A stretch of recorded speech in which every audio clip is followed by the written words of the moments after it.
ഞാൻ പറഞ്ഞ കാര്യങ്ങൾ തന്നെ എല്ലാം റെക്കോർഡിക്കലാണ്, ലീഗൽ റെക്കോർഡ്സിലുള്ളതാണ് എൻ്റെ വിറ്റ്നസ് മൊഴി എന്ന് പറയുന്നത്. പക്ഷേ ബാലനെ സ്നേഹിക്കുന്ന ഒരു വിഭാഗം ആൾക്കാർ ഞാനത് പറഞ്ഞ് കേൾക്കണമെന്ന് ആഗ്രഹിക്കുന്നുണ്ട്.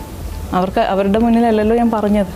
അപ്പോൾ ഇപ്പോൾ എനിക്ക് തോന്നി അവരുടെ മുന്നിൽ അന്ന് നടന്ന കാര്യങ്ങൾ, ഞാൻ കണ്ടതും ഞാൻ അറിഞ്ഞതുമായ കാര്യങ്ങൾ പറയണമെന്ന് തോന്നി. വയലിനിസ്റ്റ് ബാലഭാസ്കർ കാർ അപകടത്തിൽ മരിച്ച സംഭവത്തിൽ ആദ്യമായി പ്രതികരിച്ച ഭാര്യ ലക്ഷ്മി. അപകടം നടന്ന ഇത്ര നാളായിട്ടും ലക്ഷ്മി എന്തുകൊണ്ട് പരസ്യമായി രംഗത്ത് വരുന്നില്ല? വിവാദങ്ങളും അന്വേഷണങ്ങളും തുടരുന്ന സമയത്തും ലക്ഷ്മി എന്തുകൊണ്ട് മൗനം തുടരുന്നു? എന്നീ ചോദ്യങ്ങൾക്ക് മനോരമ ന്യൂസിലൂടെ ലക്ഷ്മിയുടെ പ്രതികരണം. ബാലഭാസ്കർ വിഷയം ഇപ്പോൾ വീണ്ടും സോഷ്യൽ മീഡിയയിൽ ഇങ്ങനെ ഇടം പിടിക്കുകയാണ്. ആ ഒരു സാഹചര്യത്തിലാണ് ഭർത്താവിന്റെയും മകളുടെയും മരണശേഷം ആദ്യമായിട്ടാണ് ലക്ഷ്മി ബാലഭാസ്കർ കഴിഞ്ഞ ദിവസം ചാനലിന് മുന്നിൽ വന്നത്. വർഷങ്ങൾക്ക് ശേഷം അവർ ക്യാമറയ്ക്ക് മുന്നിൽ എത്തുമ്പോൾ അവരുടെ കണ്ണുകളിലെ ആ ഒരു നിസ്സഹായത അവരുടെ വാക്കുകളിലും കേൾക്കാം. സ്വന്തം ഭർത്താവിനെയും കുഞ്ഞിനെയുമാണ് അവർക്ക് നഷ്ടമായത്. ജീവിതത്തിൽ ഒന്നും നോക്കാനില്ലാത്ത ആളാണ് താനെന്ന് ആ ഒരു ഇന്റർവ്യൂവിൽ പറയുമ്പോൾ അവരെ വീണ്ടും കല്ലെറിയുന്ന ഒരു പറ്റം ആളുകളും സോഷ്യൽ മീഡിയയിലുണ്ട്. കേരളം നടുങ്ങിയ ഒരു സംഭവം തന്നെയായിരുന്നു വയലിനിസ്റ്റായ ബാലഭാസ്കറിന്റെ മരണം. 2018 ആ ഒരു അപകടത്തിൽ ബാലഭാസ്കറും മകളും മരണപ്പെട്ടിരുന്നു. അപകടത്തിൽ സാരമായി പരിക്കേറ്റ ലക്ഷ്മി വിഷാദത്തിന്റെ പടുകുഴിയിലേക്കാണ് അന്ന് വീണുപോയത്. ഇപ്പോൾ ബാലഭാസ്കറിന്റെ മരണം വലിയ രീതിയിൽ, അതായത് വലിയ വിവാദങ്ങൾക്കാണ് ഇപ്പോൾ വഴിയൊരുക്കിയത്. സ്വർണ്ണക്കടത്തടക്കമുള്ള ആരോപണങ്ങൾ ഉയർന്നു വന്നതോടെയാണ് കേസ് CBI അന്വേഷണത്തിലേക്ക് വരെ എത്തിയത്.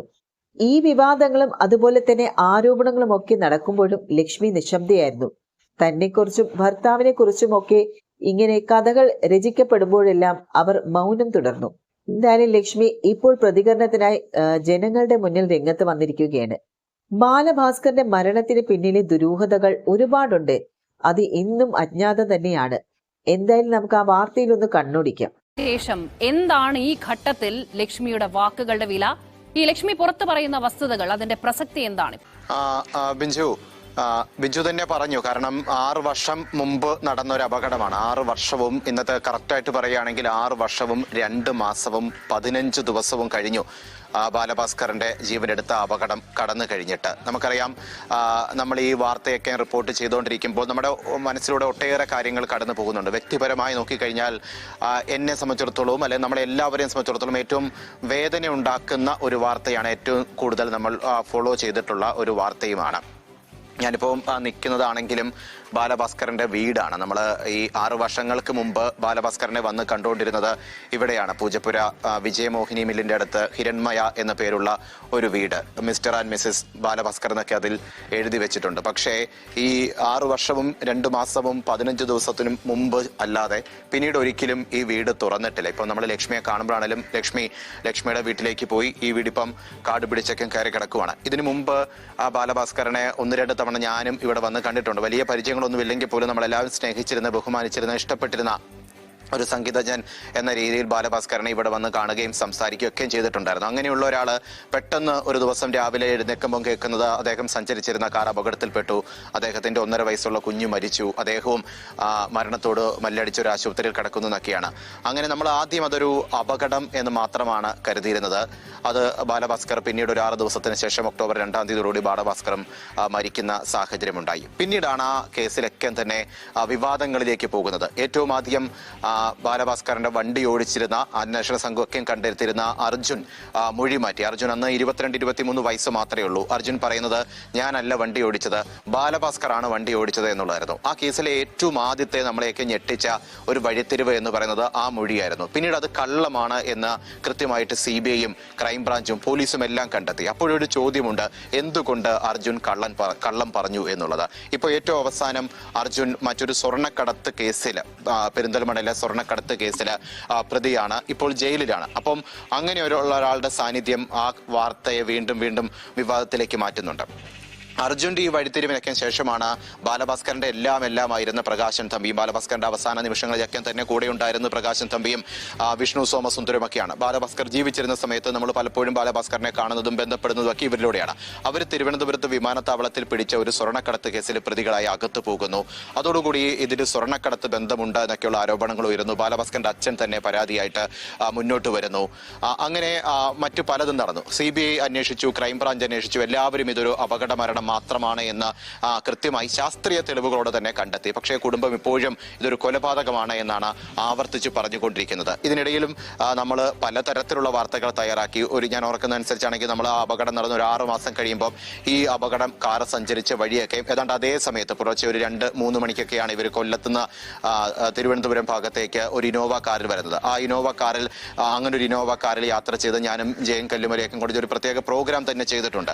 ആ പ്രോഗ്രാം ഒക്കെ ചെയ്യുമ്പോഴും നമ്മുടെ മുന്നിലുള്ളത് പറഞ്ഞു കേൾക്കുന്ന കുറെ ദുരൂഹ കഥകൾ, കുറെ ഗൂഢാലോചന തിയറികൾ, പോലീസ് പറയുന്ന കാര്യങ്ങൾ, കുടുംബം പറയുന്ന ആരോപണങ്ങളൊക്കെ തന്നെയാണ്. അപ്പോഴും ഒക്കെ നമ്മൾ പലപ്പോഴും ആഗ്രഹിച്ചിട്ടുണ്ട് ഇതിന്റെ അകത്ത് അറിയാവുന്ന ഒരേ ഒരാൾ ലക്ഷ്മിയാണ്. കാരണം ഈ ഒരു അപകടം നടക്കുമ്പോൾ അന്ന് എന്താണ് യഥാർത്ഥത്തിൽ സംഭവിച്ചു എന്നുള്ള കാര്യത്തില് ശരിക്കും പറഞ്ഞാൽ ലക്ഷ്മിക്ക് മാത്രമാണ് അറിയാവുന്നത്. അതുകൊണ്ട് തന്നെയാണ് ലക്ഷ്മി എല്ലാ കാര്യങ്ങളും ഇപ്പോൾ ബാലഭാസ്കറിനെ സ്നേഹിക്കുന്നവർക്ക് വേണ്ടിയിട്ട് തുറന്നു പറയാൻ തയ്യാറായതും. ആ ഒരു പ്രതികരണത്തെ കുറിച്ച് തന്നെയാണ് മനോരമ ന്യൂസിലൂടെ ആദ്യമായിട്ട് ലക്ഷ്മി ബാലഭാസ്കർ ഈ ഒരു ഇന്റർവ്യൂവിന് തയ്യാറായതും. ഇതിന്റെ അകത്ത് അറിയാവുന്ന ഒരേ ഒരാൾ ലക്ഷ്മിയാണ്. കാരണം ആ വണ്ടിയുടെ മുൻ സീറ്റിൽ കുഞ്ഞിനെ നെഞ്ചോട് ചേർത്ത് പിടിച്ച് ഇരുന്നത് ലക്ഷ്മിയായിരുന്നു. അപ്പം ലക്ഷ്മിക്ക് മാത്രമാണ് കൃത്യമായിട്ട് അറിയാവുന്നത് എന്താണ് ആ യാത്രയിൽ സംഭവിച്ചത്, എന്താണ് അപകടം, എങ്ങനെയാണ് ഉണ്ടായത്, എന്താണ് ലക്ഷ്മി കണ്ടത് എന്നുള്ളത്. അതായത് ഒരു അപകടത്തിന്റെ അല്ലെങ്കിൽ ഇന്നും വിവാദമായി നിൽക്കുന്ന ഒരു സംഭവത്തിന്റെ ജീവിച്ചിരിക്കുന്ന ഏക രക്തസാക്ഷിയാണ്. കാരണം രക്തസാക്ഷി എന്ന് മാത്രമേ നമുക്ക് ലക്ഷ്മിനെ വിളിക്കാൻ പറ്റത്തുള്ളൂ. ആ ലക്ഷ്മിയാണ് ഉള്ളത്. അപ്പോഴും 1-2 തവണ ഈ വീട്ടിൽ വന്നിട്ട് ഈ ബെല്ലടിച്ചിട്ട് ലക്ഷ്മി സംസാരിക്കുമോ എന്നറിയാൻ വേണ്ടി നമ്മൾ കാത്തു നിന്നിട്ടുണ്ട്. പക്ഷേ ലക്ഷ്മി അന്നൊന്നും വാതിൽ തുറന്നിട്ടില്ല. അങ്ങനെ ഈ അപകടത്തെക്കുറിച്ച് പറയാൻ ഏറ്റവും നമുക്ക് വിശ്വസിക്കാൻ പറ്റുന്ന വാക്കിന്റെ ഉടമയായിട്ടുള്ള ലക്ഷ്മിയാണ് ഏറ്റവും ഒടുവിൽ മനോരമ ന്യൂസിനോട് സംസാരിച്ചിരിക്കുന്നത്.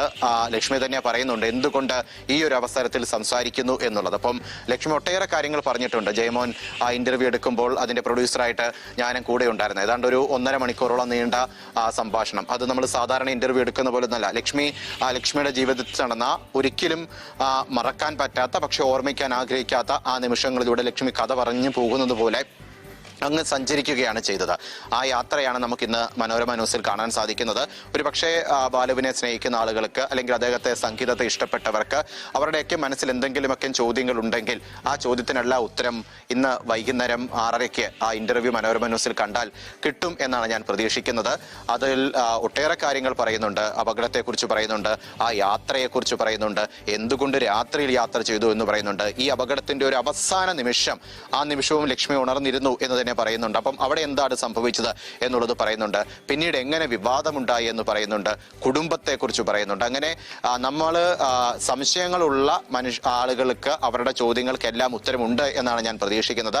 എന്തായാലും ബിഞ്ചുവിനടക്കം നമുക്ക് വൈകിട്ട് 6:30 ആ അഭിമുഖത്തിന് വേണ്ടി കാത്തിരിക്കാം. ബിഞ്ചു, എന്തായാലും ബാലഭാസ്കറിന്റെ വിവാദവും വെളിപ്പെടുത്തലും എല്ലാം അത് കംപ്ലീറ്റ് ആയിട്ടുള്ള ആ ഒരു ഇന്റർവ്യൂ ഇന്ന് രാത്രി 9:30 തന്നെ മനോരമ ന്യൂസിൽ തന്നെ അത് സംപ്രേഷണം ചെയ്യുന്നുണ്ട്.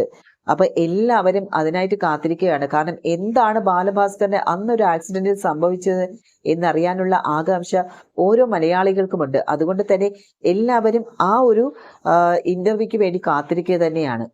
ഈ ഇന്റർവ്യൂവിൽ എന്താണ് ലക്ഷ്മി പറയാൻ ആഗ്രഹിക്കുന്നത് എന്നുള്ള കാര്യം എന്തായാലും വിശദമായിട്ട് തന്നെ നമുക്ക് വൈകുന്നേരത്ത് തന്നെ അറിയാൻ സാധിക്കും. ആ ഒരു ടൈമിൽ, അതായത് ഇതിന്റെ ഒരു ചെറിയ വിഷനോട് കൂടി തന്നെയാണ് മനോരമ ന്യൂസ് ഈ ഒരു ഇന്റർവ്യൂ ഇട്ടിരിക്കുന്നത്. അപ്പൊ അതുമായി ബന്ധപ്പെട്ട് ഈ ബാലഭാസ്കറിന്റെ ഉറ്റ സുഹൃത്തും സംഗീത സംവിധായകനുമായ ഇഷാൻ പങ്കിട്ട ഒരു കുറിപ്പ് ഈ ഒരു ടൈമില് വൈറലാവുകയാണ് കേട്ടോ. അപ്പൊ അദ്ദേഹത്തിന്റെ ആ കുറിപ്പിന്റെ പൂർണ്ണ രൂപം എന്താണെന്ന് നോക്കാം. പറയുന്നത് ബാലഭാസ്കർ എന്ന ഭർത്താവിനെയും മകളെയും അവർ നേരിടുന്ന ജീവിതത്തെയുമാണ്. നിങ്ങൾക്ക് വേണ്ടത് ചിലപ്പോൾ ഇതിലുണ്ടാകില്ല. അവർക്ക് പറയാനുള്ളത് ബാലു എന്ന ഭർത്താവിനെ ഇഷ്ടപ്പെടുന്നവരോടാണ്, അവരുടെ ജീവിതത്തെ ബഹുമാനിക്കുന്ന സൗഹൃദങ്ങളോടാണ്. കല്ലെറിഞ്ഞ് രസിക്കുന്നവർക്ക് വാർത്തകളും വാചകങ്ങളും കൊണ്ട് കഥ മെനഞ്ഞവർക്ക് നെഞ്ചിലെ തീക്കനൽ കാണാൻ കഴിഞ്ഞെന്ന് വരില്ല. ഞാനും എൻ്റെ കുടുംബവും അന്നും ഇന്നും അവരോടൊപ്പം തന്നെയാണ്, ഞങ്ങളുടെ ബാലു അണ്ണന്റെ ഭാര്യയുടെ കൂടെ. കല്ലെറിഞ്ഞവർ എന്നെയും ചേർത്ത് തന്നെ എറിയുന്നുണ്ട്. അതൊക്കെ ഏറ്റുവാങ്ങുമ്പോഴും എന്റെ സ്വന്തം സഹോദരന്റെ ഭാര്യയ്ക്ക് കൊടുക്കേണ്ട ബഹുമാനവും സ്നേഹവും പേടിച്ച് മാറ്റിവെക്കാനും ഞാൻ എൻ്റെ ഭാര്യയും തയ്യാറായില്ല. അത് ബാലു അണ്ണന്റെ അത്രത്തോളം സ്നേഹിച്ച ഭാര്യയുടെ ഞങ്ങൾക്കുള്ള കടപ്പാടും സ്നേഹവും ബഹുമാനവുമാണ്. കേസ് പോലീസും CBI ഒക്കെ അതിന്റെ നിയമപരമായുള്ള എല്ലാ സാധ്യതകളിലും അന്വേഷിക്കുമ്പോഴും കുറെ ഹൃദയങ്ങൾ വെന്തുരുങ്ങുന്നത് കാണുന്നവർ അതിലും പക്ഷാപാതം കാണിച്ചു. ചെളിവാരി തേച്ച് രസിച്ചു മെനഞ്ഞ കഥകൾ കൊണ്ട് ഒരു സിനിമാ കഥ പോലെ വില്ലനും നായകനുമൊക്കെ ആക്കി ഇപ്പുറത്തുള്ളവർക്ക് ജീവിതമുണ്ട്. അത്രയും ബഹുമാനം പോലും കാണിച്ചില്ല. കുറ്റമല്ല, ആത്മകഥം പറഞ്ഞതാണ്.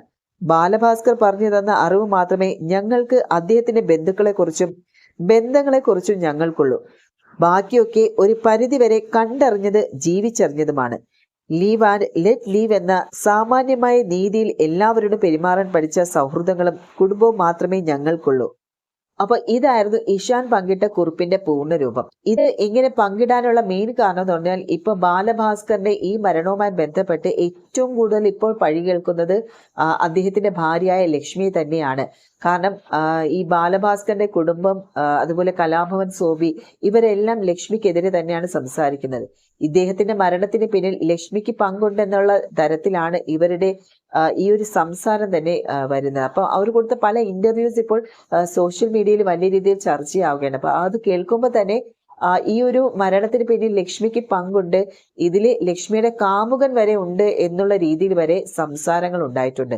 അപ്പൊ എന്തായാലും എന്താണ് സത്യാവസ്ഥ എന്നുള്ള കാര്യം ഇപ്പോഴും ആർക്കും അറിയില്ല, അതിപ്പോഴും അജ്ഞാതമാണ്. എന്തായാലും ഇന്നത്തെ ഇന്റർവ്യൂവില് ലക്ഷ്മിക്ക് എന്താണ് പറയാനുള്ളത് എന്നുള്ളത് നമുക്ക് കേട്ട് കഴിയുമ്പോൾ ബാക്കി എന്താണെന്നുള്ളത് മനസ്സിലാക്കാൻ സാധിക്കും.